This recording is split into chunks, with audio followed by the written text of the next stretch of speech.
साझेदारी को बढ़ाने पर विशेष ध्यान केंद्रित किया है।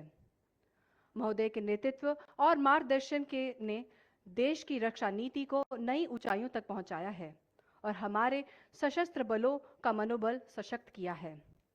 मान्यवर, आज आपके यहाँ हम सब के बीच उपस्थिति हम सभी के लिए प्रेरणादायी है। अब मैं लेफ्टिनेंट जनरल विकास लखेरा, अति विशिष्ट सेवा मेडल, सेना मेडल, डीजी असम राइफल से अनुरोध करती हूँ, कृपया माननीय रक्षा मंत्री जी को एक प्रतिचिन्ह भेंट करें।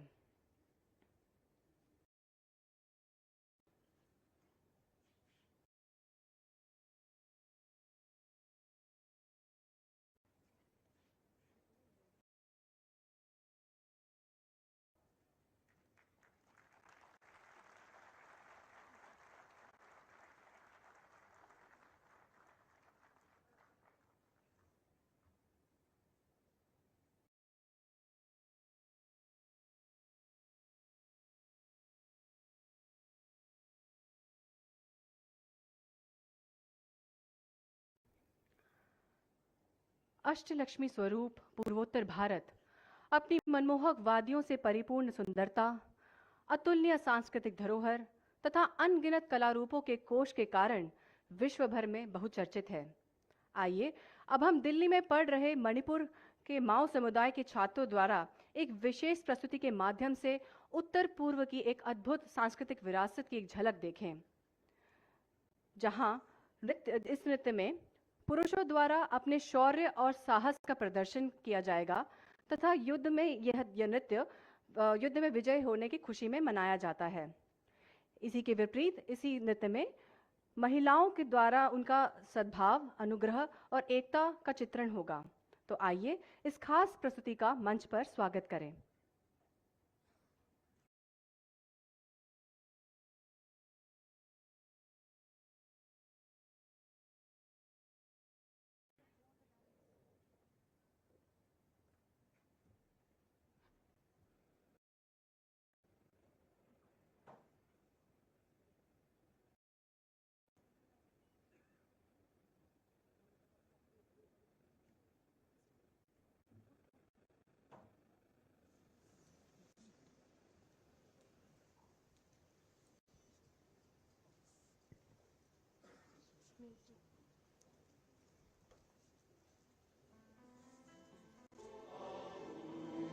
The cultural dance of the Mao Naga people are performed expression of the rich heritage, embodying the strength, unity and reliance of the community.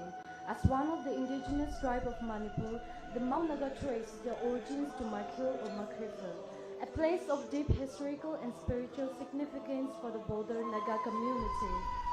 The Mao Naga dance traditions reflect a harmonious blend of warrior strength and communal grace, symbolizing both the historical legacy and the enduring balance between conflict and peace. The men's war dance are striking display of bravery and strength performed to celebrate victories in battle.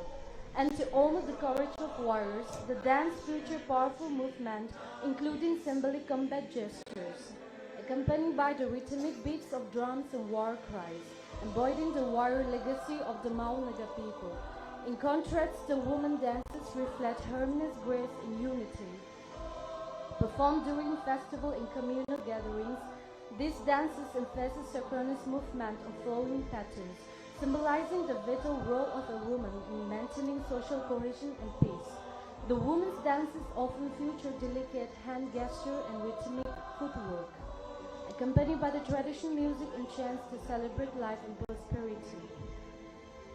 Together, the men's and women's dances reflect the balanced nature of the Mao Naga people, strength and grace, conflict and peace, individuality and unity. The dances serve as a living testament to the reliance of the warrior spirit of the Mao Naga people, preserving the cultural identity and reinforcing their connection with the ancestral roots.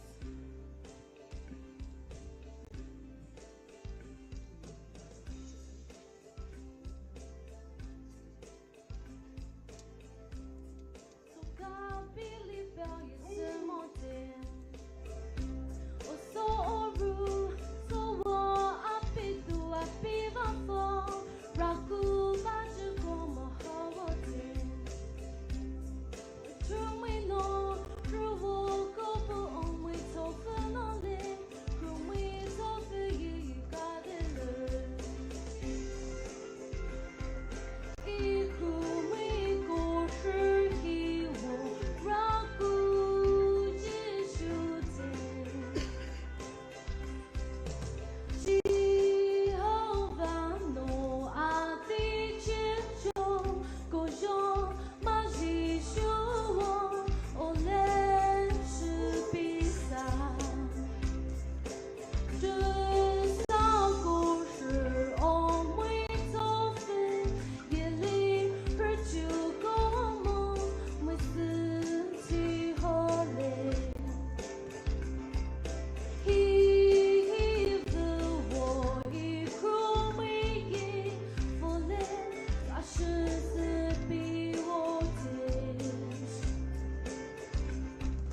Thank you.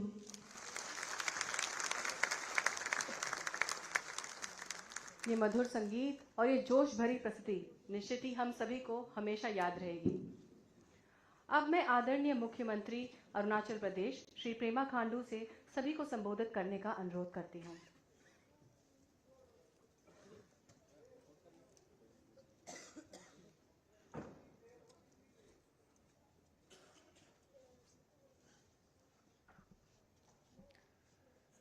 Major Bob Khathing memorial event के आज के हमारे chief guest honourable यशस्वी रक्षा मंत्री श्री राजनाथ सिंह जी और हम सबके बीच उपस्थित chief of army staff general Upendra Dwivedi ji और अपना chief air marshal AP Singh साहब और हम सबके बीच उपस्थित director general Assam Rifles lieutenant general Vikas ji और DG USI major general retired Sharma ji, यहाँ उपस्थित सभी आर्मी के सीनियर ऑफिसर्स और ख़ास करके मैं देख सकता हूँ काफ़ी सीनियर रिटायर्ड ऑफिसर्स भी यहाँ पे, आर्मी ऑफिसर्स भी यहाँ पे आए हुए हैं।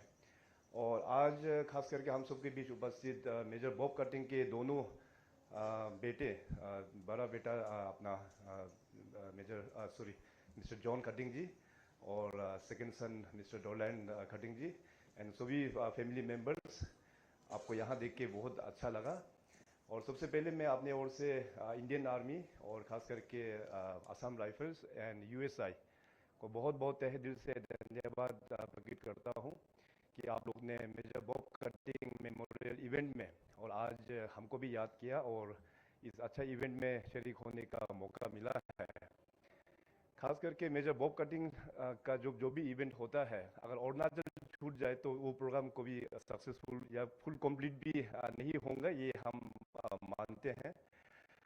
जैसे आज के हमारे फर्स्ट फेज का जो इवेंट में जितने भी हमारा फॉर्मर स्पीकर्स जिन्होंने यहाँ पे पार्टिसिपेट किया, अपना USI के डायरेक्टर साहब और अपना DG असम राइफल्स और ख़ास करके अपना जो farmer DG from Assam Rifles lieutenant general PC Nair साहब, तो बहुत अच्छी तरीके से उन लोग ने मेजर बॉब कटिंग का जो कंट्रीब्यूशन है उसको यहाँ पे हम सब के बीच में बताया।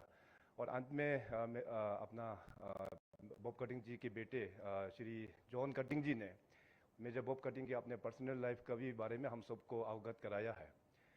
सो सच एन ग्रेट पर्सनालिटी का वो एक व्यक्ति थे, बट अनफॉर्चुनेटली इतना बड़ा योगदान देने का बाद भी मतलब देश उनको लगभग भूल ही चुका था।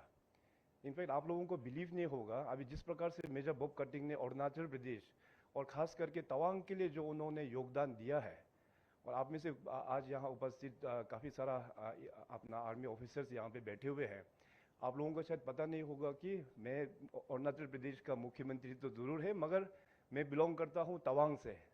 सो I belong from Tawang area. So in fact मैं पॉलिटिक्स में आया था 2011 में, एक्टिव पॉलिटिक्स में। तब तक हमको मेजर बॉब कटिंग कौन है उसके बारे में ABC पता नहीं है, पता ही नहीं था। तो बाद में धीरे धीरे पता चलने लगा। तो 2016 में जब मैं मुख्यमंत्री बना तब मैंने अपना एक रिसर्च टीम हमने तैयार करवाया था। रिसर्च टीम को पूरा डिटेली हमने रिसर्च कराया, उनके पूरे फैमिली के साथ में मिलना जुलना हुआ, असम राइफल्स के साथ में टच में हुआ, इंडियन आर्मी के साथ में टच में हुआ, तब जाके उनका कंट्रीब्यूशंस को हमको देखने को मिला। And I was shocked and very surprised. तो मैंने तुरंत अपना दिन गवर्नर अपना ब्रिगेडियर BD मिश्रा जी, जो आज लद्दाख के हमारे LG अभी प्रेजेंटली सर्व कर रहे हैं, तो उनके साथ डिस्कस करके इसके बाद फिर फाइनली RM साहब से हम लोग परमिशन लेके तो हम लोग ने डिज़ाइन किया कि इस प्रोग्राम को हम लोगों को आगे लेके जाना चाहिए।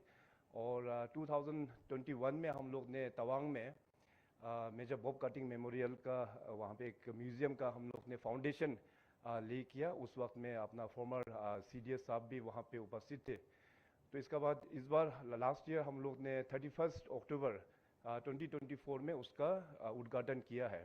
उस वक्त में अपना RM साहब तवांग आने का पूरा कोशिश किया, वो दिल्ली से चले वहाँ तेजपुर तक पहुँचा, बट अरुणाचल का जो मौसम है इतना साइमल्टेनियस वहाँ पे जो बारिश के कारण से चेंज होता है तो तवांग आ नहीं पाया। मगर प्रोग्राम जो है बहुत ही अच्छा प्रोग्राम था। ऑनरेबल RM साहब ने तेजपुर जो कोर हेडक्वार्टर्स में बैठ के वहाँ में वर्चुअली उस प्रोजेक्ट को उद्घाटन किया है।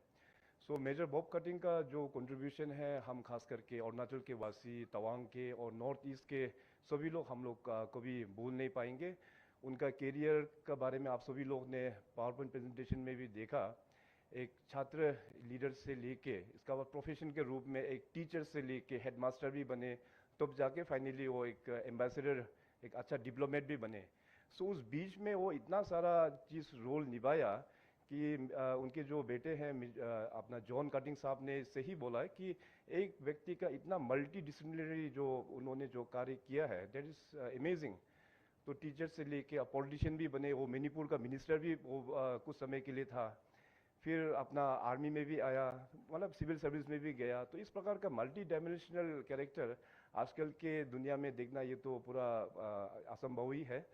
सो एनीवे, मैं धन्यवाद देता हूँ अपना यूएसआई और असम राइफल्स को कि जो अनसंग हीरो है उनका नाम को आप लोग ने आगे लेके आया है। और तवांग में मैं खास करके जो मेमोरियल या म्यूजियम जो बनाया है मेजर बॉब कटिंग को लेके, उसके लिए इंडियन आर्मी को तहे दिल से धन्यवाद। आप लोग ने वहाँ पे जगह दिए हैं, वहाँ पे बहुत अच्छा म्यूजियम हम लोग ने वहाँ तैयार किया हुआ है। हमको पता है अदरवाइज आर्मी ज़मीन के मामले में तो काफ़ी खुले दिल से आगे नहीं आता, मगर मेजर बॉब कटिंग के लिए पूरा खुला दिल से आप लोग आगे आया और बहुत अच्छा म्यूजियम बना के तैयार हो गया है। और उसको भी हम लोग ने फिर वापस आर्मी को ही दिया हुआ है, हम लोग ने एमओयू करके। और आज मैं राज्य सरकार और अरुणाचल की जनता की ओर से भी आश्वासन देता हूं कि उस म्यूजियम का अपकीपिंग राज्य सरकार की ओर से भी हम लोग पूरा मदद करके अच्छा से हम लोग रखेंगे। और पूरे अरुणाचल प्रदेश की तरफ से मैं अपना इंडियन आर्मी को, मेरा पास शब्द नहीं है धन्यवाद देने के लिए, क्योंकि अरुणाचल प्रदेश का जो जोग्राफिकल जो लोकेशन है, 3 इंटरनेशनल बाउंड्रीज हम लोग शेयर करते हैं, भूटान, तिब्बत और ईस्टर्न में म्यांमार के साथ में।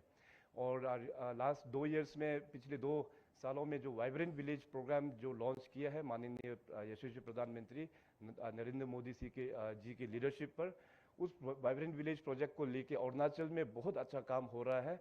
उसका पहला वर्कशॉप भी इसी हम लोग हॉल में यहाँ पे ऑर्गेनाइज करके, आरएम साहब भी उस प्रोग्राम में था। सो उस प्रोग्राम का आउटपुट को देके अरुणाचल एक पायलट स्टेट राज्य के तौर पे चुना गया था। तो उसके चलते हमारे वहाँ पे एडमिनिस्ट्रेशन, आर्मी एंड आईटीबीपी, सो तीनों संस्था मिलके हम लोग पूरा प्रोजेक्ट्स को लेके वेल कोऑर्डिनेटेड करके जो हम लोगों का फर्स्ट विलेज है वहाँ पे हम लोग उसको इम्प्लीमेंट करते हैं। दूर दराज जो अभी गांव जो अनकनेक्टेड रहा है, सो वहाँ पे रोड्स भी बन रहे हैं, अच्छा इंफ्रास्ट्रक्चर्स वहाँ पे आ रहे हैं, आर्मी एजुकेशन में हो, मेडिकल में हो या एनिमल हस्बेंड्री में हो, सभी चीज़ों में अरुणाचल को सदियों से ही आप लोगों का आशीर्वाद रहा है। और हम लोग हमेशा चाहते हैं कि army, civilian and administration, we are all partners. आने वाला दिनों में भी हम लोग पूरे अपना अरुणाचल प्रदेश और जितने भी हमारा जो नॉर्दर्न बेल्ट का, right starting from Jammu and Kashmir से लद्दाख से लेके अरुणाचल प्रदेश तक, जो भी डेवलपमेंट का वहाँ पे फ्रूट जहाँ पे लेकुना है, माननीय यशस्वी प्रधानमंत्री जी के लीडरशिप पर और आप सभी के लीडरशिप पर जरूर हम लोगों का देश जो है 2047 में एक विकसित भारत के तौर पे उभर के आएंगे। So once again conveying my heartfelt thanks to every one of you and I convey my best wishes. Thank you. जय Hind.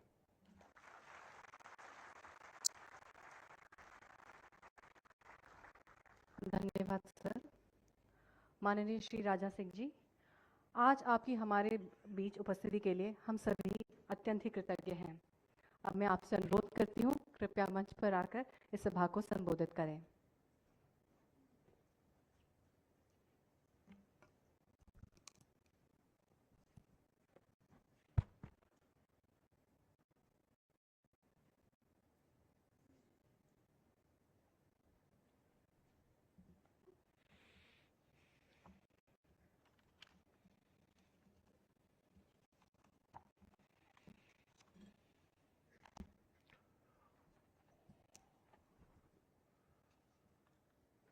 very humble,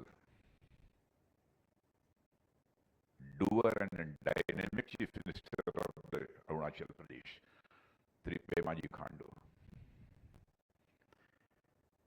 Honorable Member of Parliament, Manipur, Sri Alfred Kangam Arthur, Chief of Army Staff, General Upendra Dwivedi, Chief of Air Staff, Air Chief Marshal AP Singh, major Bob Khathing के family members, उनके सुपुत्र Shri John Khathing और mister डारलैंड Khathing, आप दोनों लोग कहाँ पर हैं मौजूद?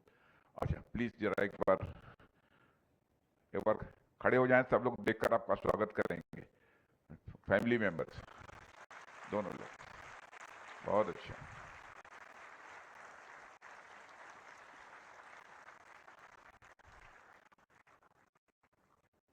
यहाँ मौजूद सभी ऑफिसर्स, लेडीज एंड जेंटलमैन, आज असम राइफल्स और यूनाइटेड सर्विस इंस्टीट्यूशन द्वारा यह आयोजित major Bob Khathing memorial lecture में आप सब ने मुझे आमंत्रित किया, इसे मैं अपना सौभाग्य मानता हूं। मैं आप सभी को और खासकर इंडियन आर्मी, असम राइफल्स और यूएसआई को इस कार्यक्रम के लिए विशेष रूप से बधाई देता हूं। साथियों, आप सबके समक्ष कुछ भी कहने से पहले मैं इस मंच से भारत माता के महान सपूत मेजर बॉब खातिंग का स्मरण करते हुए उनकी वीरता को भी श्रद्धापूर्वक नमन करता हूं। मुझे याद है कि बीते वर्ष अक्टूबर महीने में दीपावली और राष्ट्रीय एकता दिवस के अवसर पर मुझे तवांग में निर्मित major Ralengnao Bob Khathing museum of valour को वर्चुअली इनॉग्रेट करने का अवसर प्राप्त हुआ था। और जैसा हमारे पेमा खांडू जी ने बतलाया कि वर्चुअली इसलिए क्योंकि मौसम खराब होने के कारण लाख प्रयत्नों के बावजूद मैं वहां नहीं पहुंच पाया था। और ऐसा कई बार होता है जब उन एरियाज में आपको खराब मौसम की वजह से कहीं नीचे रुकना ही पड़ता है। ऐसे में मैं हमारे नॉर्थ ईस्ट रीजन के निवासियों की जिजीविषा, उनके साहस को मैं नमन करता हूं, जो अनेक मुश्किलात के बावजूद कभी भी रुकते नहीं हैं और अपनी जिंदगी के पहिए को समाज और राष्ट्र के लिए लगातार उसके लिए आगे बढ़ाते ही रहते हैं। मैंने उस समय म्यूजियम को तो वर्चुअली इनॉग्रेट कर दिया, पर वहीं मैंने अरुणाचल प्रदेश के चीफ मिनिस्टर श्री पेमा जी खांडू से बात की और वहां के उपस्थित अधिकारियों को भी कहा, और मैंने पेमा खांडू जी से भी अनुरोध किया कि मेजर बॉब खातिंग केवल नॉर्थ ईस्ट रीजन के ही हीरो नहीं हैं, वे हमारे पूरे राष्ट्र के एक हीरो हैं और भारत माता की इस वीर सपूत से पूरे देश को परिचित होना चाहिए, ऐसा मेरा मानना था। और उनको समर्पित एक भव्य कार्यक्रम दिल्ली में भी आयोजित होना चाहिए। और मुझे इस बात की बेहद खुशी है कि आज फिर से आप सभी के साथ उन्हें श्रद्धांजलि अर्पित करने का मुझे अवसर प्राप्त हुआ है। यह सारी चीजें यह बताती हैं कि भारत अब अपने उन अनसंग हीरोज को वह उचित स्थान दे रहा है जो स्थान उन्हें इतिहास में नहीं मिल पाया। साथियों, चाहे युद्ध के मैदान में अपना शौर्य दिखाना हो या फिर डिप्लोमेसी के क्षेत्र में अपना कौशल दिखाना हो, मेजर बॉब खातिंग ने अपने कार्यों से भारत के इतिहास पर अपनी अमिट छाप छोड़ी है। और हम सब जानते हैं कि यह मेजर खातिंग के ही डिप्लोमेटिक स्किल का परिणाम था जिसने तवांग को भारत का अटूट हिस्सा बनाया। न सिर्फ तवांग बल्कि पूरे नॉर्थ ईस्ट रीजन को इंटीग्रेट, डेवलप और रीबिल्ड करने में उनका बहुत बड़ा योगदान रहा है। साथियों, ऐतिहासिक रूप से देखें तो एक राष्ट्र के रूप में भारत को एक सूत्र में बांधने में चंद्रगुप्त मौर्य, सम्राट अशोक, समुद्रगुप्त और विक्रमादित्य जैसी अनेक विभूतियों का महत्वपूर्ण योगदान रहा है। इस सच्चाई को कोई नकार नहीं सकता। आधुनिक काल में भी अंग्रेजों के जाने के बाद भारत अनेक टुकड़ों में बटा हुआ था। उस समय जो काम राष्ट्रीय स्तर पर सरदार वल्लभ भाई पटेल ने किया, मेजर बॉब खातिंग ने वह काम नॉर्थ ईस्ट रीजन में करते हुए राष्ट्रीय एकता को सुदृढ़ करने में अपना महत्वपूर्ण योगदान दिया है। साथियों, मेजर बॉब खातिंग उन महान विभूतियों में से एक रहे हैं जिनके चिंतन में स्वयं से पहले राष्ट्र आता था। उन्होंने राष्ट्र को सदैव अपने से ऊपर देखा। किसी भी राष्ट्र का चरित्र कैसा होता है, उसका स्वभाव कैसा होता है और उसका भविष्य कैसा होगा, यह इस बात पर निर्भर करता है उस राष्ट्र के लोगों का चिंतन कैसा है, उस राष्ट्र की चिंतन की परंपरा कैसी है। चिंतन परंपरा से मेरा तात्पर्य यह है कि उस राष्ट्र के लोग अपनी भूमिका को किस प्रकार से देखते हैं। उस राष्ट्र के लोग अपनी संस्कृति के प्रति, अपनी सभ्यता के प्रति तथा अपने राष्ट्र के भविष्य के प्रति किस प्रकार की सोच रखते हैं। ये सारी चीजें किसी भी देश की चिंतन परंपरा में ही आती हैं। और भारत इस मामले में सौभाग्यशाली रहा है कि हमारे पास हर समय, हर युग में बड़ी संख्या में ऐसे लोग रहे हैं जिन्होंने अपने से भी ऊपर इस देश को प्राथमिकता दी है। मेजर बाब खातिंग भी उनमें से एक प्रमुख व्यक्तित्व हैं। राष्ट्र की सुरक्षा, अखंडता और संप्रभुता उनके चिंतन का सबसे प्रमुख अंग रही है। साथियों, किसी भी महत्वपूर्ण व्यक्ति के जीवन में हमें कई सारे आदर्श देखने को मिलते हैं। यह आदर्श ही है जो इन विभूतियों को हमसे जोड़े रखते हैं और उन्हें हमारे भीतर जिंदा रखते हैं। ऐसे में हमारा यह दायित्व बनता है कि हम अपने महापुरुषों के आदर्शों को अपने जीवन में अपनाएं और उन पर चलने की अपनी तरफ से हम भरपूर कोशिश भी करें। मेजर बाब खातिंग की जीवन यात्रा क्या यदि मैं आकलन करूं तो मुझे लगता है कि एक सरकार के रूप में हमने उनके कई आदर्शों को आत्मसात भी किया है। इसके कुछ उदाहरण मैं आपके सामने यहां पर रखना चाहूंगा। मेजर बाब खातिंग के बारे में एक बड़ी महत्वपूर्ण बात है कि उन्होंने बड़ी कुशलता से तवांग के इंटीग्रेशन को अंजाम दिया था। और इतनी ही महत्वपूर्ण बात यह कि इंटीग्रेशन का वह पूरा कार्य बिना एक भी गोली चले हो गया था। हम सब जानते हैं कि तवांग भारत के प्रमुख बौद्ध स्थलों में से एक है। पूरी दुनिया को अहिंसा का संदेश देने वाली उस धरती का भारत में इंटीग्रेशन भी बाब खातिंग ने अहिंसा के दम पर ही किया। इतने बड़े क्षेत्र को, इतने इंपॉर्टेंट क्षेत्र को बिना किसी हिंसा के भारत में शामिल कर देना कोई यह छोटी बात नहीं है। अपने आप में मैं मानता हूं कि बहुत बड़ी बात है। और इन्हीं आदर्शों पर चलते हुए हमारे प्रधानमंत्री जी के नेतृत्व में हमारी सरकार ने जम्मू और कश्मीर का भारत में पूर्ण विलय किया। और आर्टिकल 370 भारत के पूर्ण इंटीग्रेशन में एक बहुत बड़ी बाधा थी। सारा देश इस बात से अच्छी तरह अवगत है। हमने उस बाधा को दूर किया है। और सबसे बड़ी बात यह है कि हमारे इस प्रयास के दौरान कहीं एक भी गोली नहीं चली, कहीं किसी नुकसान की भी कोई खबर नहीं आई है। और यह बड़ी बात है।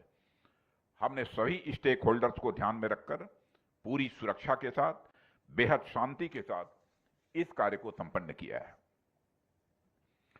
मेजर बाब खातिंग ने हम सबको यह बताया कि राष्ट्र की एकता और संप्रभुता हम सबके लिए पैरामाउंट होना चाहिए। हमने उनके इस आदर्श को आत्मसात किया और आज परिणाम हमारे सामने है। आज भारत एक नए रूप में हमारे सामने है। मैं तो यह भी कहना चाहूंगा कि यह तो बस एक शुरुआत भर है। मेजर बाब खातिंग के दिखाए गए रास्ते पर तो अभी हमें चलना शुरू भर किया है। अभी तो हमें आगे लंबा जाना है और दूर तक जाना है। साथियों, मेजर बाब खातिंग अपनी एडमिनिस्ट्रेटिव प्रोफिशिएंसी के लिए भी जाने जाते थे। उस समय नॉर्थ ईस्ट के अनेक क्षेत्रों में उन्होंने सिविल एडमिनिस्ट्रेशन में भी कई पदों पर अपनी जिम्मेदारी का निर्वाह किया है। उस दौरान उन्होंने जो स्टेप्स लिए वो आज तक हमें गाइड कर रहे हैं। सशस्त्र सीमा बल के गठन में भी उनका एक बहुत बड़ा कंट्रीब्यूशन रहा है। इसके अलावा नागालैंड आर्म पुलिस का गठन करके भी उन्होंने उस रीजन में पीस इस्टेब्लिश किया और जनता तथा सरकार के बीच की दूरी को मिटाने में उन्होंने बहुत ही महत्वपूर्ण भूमिका का निर्वाह किया। नागालैंड के चीफ सेक्रेटरी के रूप में भी उन्होंने कई रिफॉर्म्स की भी शुरुआत की थी। एक सरकार के रूप में हमने भी मेजर बाब खातिंग से उनके गवर्नेंस और एडमिनिस्ट्रेशन के गुणों को सीखा है। हमारी सरकार ने एडमिनिस्ट्रेटिव रिफॉर्म्स पर अपना ध्यान केंद्रित किया है। मिनिमम गवर्नमेंट और मैक्सिमम गवर्नेंस और गुड गवर्नेंस के प्रयासों के माध्यम से हमने जनता और सरकार के बीच की दूरी को जिस हद तक मिनिमाइज कर सकते थे वो करने की कोशिश की है। डिजिटल इंडिया और जैम ट्रिनिटी के माध्यम से आज एडमिनिस्ट्रेशन पहले की तुलना में कहीं ज्यादा पीपल ओरिएंटेड हुआ है। हमारे एडमिनिस्ट्रेटिव रिफॉर्म्स के इंस्पिरेशन में कहीं न कहीं मेजर बाब खातिंग के आदर्श भी शामिल हैं। साथियों, इन सब के अलावा डिप्लोमेसी एक ऐसा क्षेत्र रहा है जिसमें मेजर बाब खातिंग ने कई बड़े कार्यों को अंजाम दिया है। म्यांमार में इंडियन एम्बेसडर रहते हुए उन्होंने डिप्लोमेसी के नए स्टैंडर्ड्स भी सेट किए हैं। यदि उनके इस गुण से सीखने की बात की जाए तो हमारी सरकार की फॉरेन पॉलिसी में भी आपको मेजर बाब खातिंग की छाप स्वाभाविक रूप से देखने को मिलेगी। इस मल्टीपोलर वर्ल्ड में जो अनसर्टेनिटी चल रही हैं, उनके बीच भारत अपनी हार्ड पावर और अपनी सॉफ्ट पावर के बीच संतुलन बनाते हुए अपनी फॉरेन पॉलिसी भी निर्धारित कर रहा है।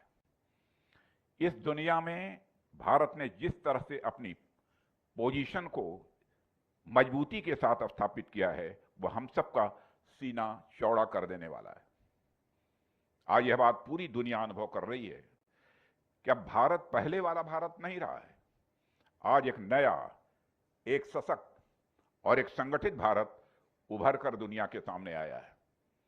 अंतर्राष्ट्रीय जगत में भारत का कद बढ़ा है, इस सच्चाई को कोई नकार नहीं सकता है। पहले इंटरनेशनल फोरम पर भारत कुछ बोलता था तो भारत की बातों को जिस गंभीरता पूर्वक लिया जाना चाहिए नहीं लिया जाता था, लेकिन आज भारत इंटरनेशनल फोरम पर कुछ बोलता है तो सारी दुनिया कान खोलकर सुनती है कि भारत बोल क्या रहा है। यह भारत की हैसियत आज बनी है। मैं मानता हूं कि कहीं न कहीं यह मेजर बाब खातिंग के आदर्शों से ही यह प्रेरित है। साथियों, इंटीग्रेशन, एडमिनिस्ट्रेशन और डिप्लोमेसी के अलावा भी कई सारे ऐसे वर्च्यूज हैं जिनको हमने मेजर बाब खातिंग से सीखा है। इनमें से एक वर्च्यू या मैं कहूं भावना का जिक्र आपसे करना चाहूंगा और वह भावना है संगठन की भावना, सेंस ऑफ ऑर्गेनाइजेशन। साथियों, यह बाब खातिंग की संगठन शक्ति का ही परिणाम था कि उन्होंने तवांग और तुएनसांग जैसे क्षेत्रों को भारत में मिलाया। उन्होंने हम सबको संगठन की शक्ति का एहसास कराया। आज भी जब हमारे सामने तरह तरह की चुनौतियां लगातार बढ़ती जा रही हैं, तो हमने एक बार फिर से संगठन की शक्ति को स्वीकार किया है और उसे अपनाने की ओर आगे भी बढ़े हैं। हमने यह समझा है कि यदि हमें अपने राष्ट्र को, अपने समाज को बचाना है तो इसके लिए हमें संगठित रहना ही होगा। और हमने यह समझा है कि यदि हमें अपनी संस्कृति और अपनी सभ्यता के मूल्यों को बचाना है तो इसके लिए भी हमें संगठित होना ही होगा। हमने यह समझा है कि हमें भारत को 2047 तक एक विकसित और शक्तिशाली राष्ट्र बनाना है, तो इसके लिए भी हमें संगठित होना ही होगा। और साथियों, मुझे कहते हुए खुशी होती है कि आज पूरा भारत संगठित होकर नई नई ऊंचाइयां छूने की ओर तेजी से आगे बढ़ रहा है। यहां मैं विशेष रूप से यह कहना चाहूंगा कि मेजर बाब खातिंग की जन्मस्थली, कर्मस्थली और तपस्थली यानी नॉर्थ ईस्ट रीजन अपनी पूरी ताकत के साथ भारत की इस यात्रा में कंट्रीब्यूट कर रहा है और हम उसके इस कंट्रीब्यूशन को और अधिक बढ़ाने की ओर काम कर रहे हैं। साथियों, हम सब भारत के नक्शे से भली भांति परिचित हैं। यदि आप भारत के नक्शे को एक मानव शरीर के रूप मानकर देखें तो गुजरात से अरुणाचल तक का जो हिस्सा है वह अपनी चौड़ाई के कारण शरीर के ब्रॉड सोल्जर की तरह दिखता है। नॉर्थ ईस्ट रीजन भारत का वही सोल्जर है, और अगर सोल्जर मजबूत होगा तभी हमारा शरीर भी मजबूत भार उठा पाएगा। भारत रूपी शरीर के विकास के लिए उसका नॉर्थ ईस्ट रीजन रूपी सोल्जर मैं मानता हूं कि बहुत ही महत्वपूर्ण है। साथियों, नॉर्थ ईस्ट के इसी इंपॉर्टेंस को समझते हुए हमारी सरकार ने उस रीजन में डेवलपमेंट को प्रायोरिटी दी है। यदि मैं कुछ इंफ्रा प्रोजेक्ट्स के नाम गिनाऊं तो आप सब असम के तेजपुर को अरुणाचल के तवांग से जोड़ने वाली 13,000 फीट पर बनी सेला टनल के बारे में आप सभी अच्छी तरह जानते हैं। यह टनल नॉर्थ ईस्ट रीजन में कनेक्टिविटी को और भी मजबूत करेगी। यानी जिस तवांग को मेजर बाब खातिंग ने भारत में इंटीग्रेट किया था, उस तवांग को हम ऐसे प्रोजेक्ट्स के माध्यम से लोगों के और करीब लाने का काम कर रहे हैं।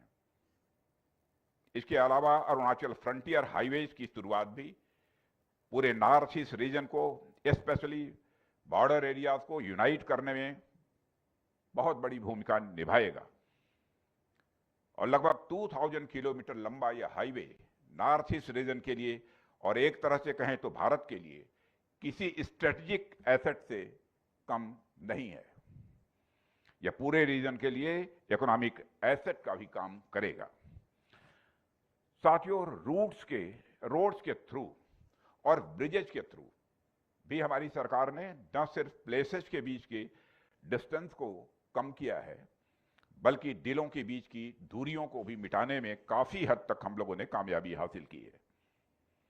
हमारे डेवलपमेंट प्रोजेक्ट्स का ही परिणाम है कि आज नॉर्थ ईस्ट विकास के पथ पर तेजी से अग्रसर है, और आज वहां पर हिंसक घटनाओं में भी काफी हद तक पहले के कंपैरिजन में कमी आई है।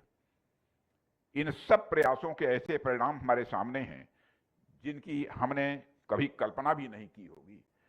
और अभी कुछ ही दिनों पहले मैं कहीं देख रहा था कि अमेरिका के एक फेमस डेली न्यूयॉर्क टाइम्स ने 52 प्लेसेस टू विजिट इन 2025 की एक महत्वपूर्ण लिस्ट निकाली है। इसमें उसने विभिन्न पैरामीटर्स पर ऐसे विजिटिंग प्लेसेस को आइडेंटिफाई किया है जो दुनिया में बेहतरीन माने जाते हैं। आप सभी को यह जानकर प्रसन्नता भी होगी, गर्व की अनुभूति होगी कि हमारे असम को इस लिस्ट में टॉप 4th नंबर पर जगह दी गई है, जो कि बहुत बड़ी बात है।